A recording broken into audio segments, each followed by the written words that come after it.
અમદાવાદના કુબેરનગરમાં ઘરમાં નકલી દારૂ બનાવવાના કથિત ગોરખ ધંધાનો પર્દાફાશ થયો છે. નિકોલ પોલીસ અને એસએમસીની ટીમે અટલ આવાસના મકાનમાં દરોડા પાડીને કાર્યવાહી કરી હતી. તપાસ દરમિયાન સુનિલ માખીજા પાસેથી દારૂની બોટલ મળી આવી હતી અને પૂછપરછમાં તેણે દિનેશ જંડાવાલા પાસેથી દારૂ લીધો હોવાનો ખુલાસો કર્યો હતો. ત્યારબાદ પોલીસે દિનેશના ઘરે તપાસ કરતા નકલી દારૂ તૈયાર કરવા માટેનો સામાન અને બોટલ પર લગાવવાના સ્ટીકર સહિતનો મુદ્દામાલ મળી આવ્યો હતો.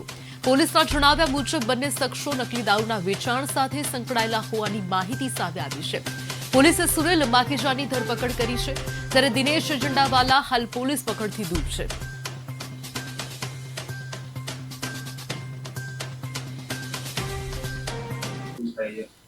એ લોકો જે વસ્તુ યુઝ કરતા હતા એ એસેન્સ હતું, ફ્લેવર તરીકે યુઝ કરતા હતા.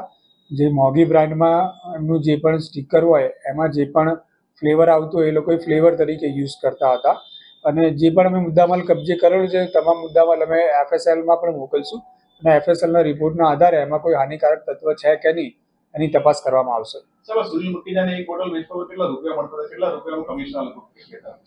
જે સુનિલ છે, સુનિલ મખીજા છે, ત્યાંથી છૂટકમાં બે બોટલ લાવીને પોતાની વચ્ચે 100-200 રૂપિયાનો ગાળો રાખીને આગળ બોટલ વેચી મારતો હતો એવું હાલમાં એ જણાવે.